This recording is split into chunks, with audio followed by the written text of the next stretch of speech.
Olá, vamos fazer mais um resumo aqui de um capítulo do livro que até falei para vocês que o Renato ia mudar, né? E ele estava nos trabalhos dele, foi chamado pela mentora dele, pela tutora, né? Ele fala tutora, então vamos falar tutora dele, e ele estranhou porque ela estava com a fisionomia de adulta. E ela chamou, falou para ele assim, que ele ia mudar, que ele ia fazer um trabalho, ia começar a exercer a profissão dele. E a profissão dele nós sabemos que é de médico, né? Que ele se formou em medicina.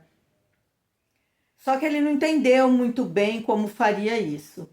E aí ela foi explicar, ela disse para ele que ele iria fazer um salvamento naquele dia, mas seria. Ele não ia buscar nenhum espírito, não ia fazer desligamento, porque essa pessoa não seria desligada, não desencarnaria ali, né? E ele foi. E lembra que ele fazia trabalhos com acidentes, né? Ele já estava bem aí. Aí ela falou que a pessoa deveria sofrer o mínimo possível, né? Fisicamente e emocionalmente. Que ele fez? Eles já foram bem antes, já acompanharam essa pessoa, já viram como que ela era, e ele sentiu a energia dela, que ela não era uma pessoa muito assim, porque essa pessoa, ela avisou que seria as mãos dele.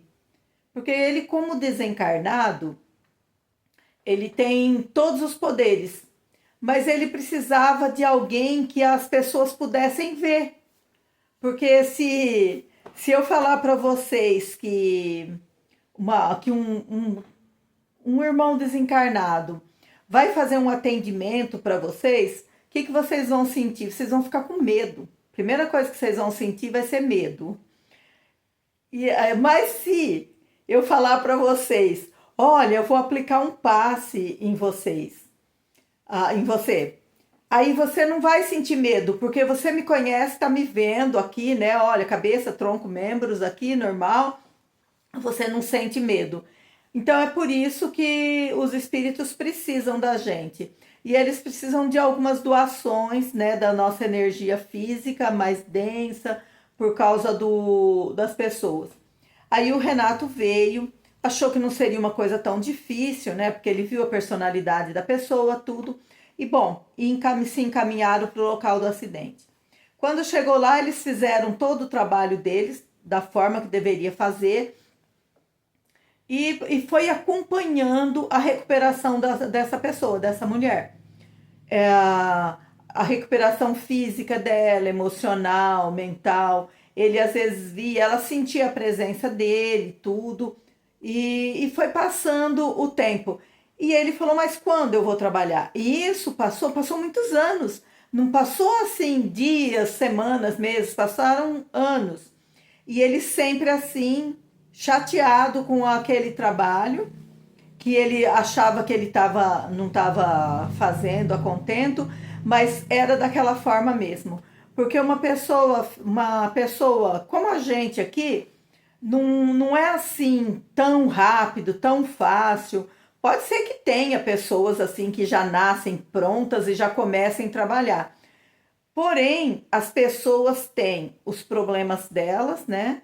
Os problemas do dia a dia, de trabalho, de família, de filhos, de casa, de tudo, e ela não tem condição de fazer da forma que o desencarnado faz. O desencarnado vai fazer o quê? Aquilo, aquele trabalho lá. O encarnado não. O encarnado tem que fazer tudo e o trabalho. E nessas situações, às vezes, eles pecam. E ele ia ficando decepcionado a cada vez que ele esperava que ia acontecer e não acontecia. Ele sabia que ela sentia a presença dele, sabe aquelas coisas de arrepiar, de umas coisas assim, ela sentia. Ela sabia que tinha essa presença, ela entendia, ela usufruía do trabalho dele, porém ela não se disponibilizava para trabalhar.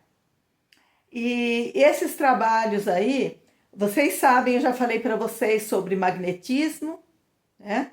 E assim, o trabalho que ele iria fazer era basicamente esse, usar essa pessoa, né, com toda a doação que ela era capaz de fazer, para poder tratar pessoas, para poder, na verdade, para disseminar isso, porque o espiritismo ele vai. Já falei para vocês que o espiritismo não é uma religião, né? E também assim, não é como a religião católica, evangélica. As pessoas espíritas, elas são cristãs. São cristãs porque elas seguem os ensinamentos de Jesus Cristo. Então, nós somos cristãos. E esse trabalho ele é feito independente de religião. Para nós, não tem problema se a pessoa é evangélica, se ela é espírita, se ela é católica, se ela é das religiões mais africanas, né? Que são todas essas religiões, não tem importância nenhuma. Porque o que Deus avalia? É o que nós falamos, ou não, é o que nós fazemos, e acima de tudo o que nós temos dentro de nós, o nosso sentimento. Porque eu estou saindo um pouquinho do resumo, né? Mas mais para frente eu explico melhor o que nós sentimos. É como a felicidade. Nós não sabemos explicar a felicidade e o que traz a felicidade. É dinheiro? É poder? O que é? É beleza? Não, nada disso, né? A gente se sente feliz às vezes sem nenhum motivo aparente, assim como a tristeza. A tristeza também às vezes ela vem sem motivo aparente. E sem motivo aparente aqui para nós, né? Para nós encarnados aqui. Mas tanto a felicidade quanto a tristeza tem motivo espiritual. E então nós não vamos entrar muito nesse mérito, porque às vezes é um pouco complicado. Eu até gostaria de algum dia fazer uma live assim, né? Chamar várias pessoas para que a gente possa discutir isso, falar mais sobre isso, as pessoas tirarem as dúvidas. Aí tudo que eu souber responder, eu respondo. E o que eu não souber, eu vou procurar saber, porque eu estudo, na verdade, eu estudo diariamente. Nem que seja um pouquinho, eu estudo. E eu estou escrevendo outro livro, agora eu estou numa fase mais complexa aí. Então, parei um pouco os livros, mas claro que eu vou continuar, né? Então, gente, vou parando por hoje aqui, porque já passou de 8 minutos. Eu quero deixar um abraço para todo mundo. E a próxima semana eu volto com um capítulo explicando melhor essas coisas.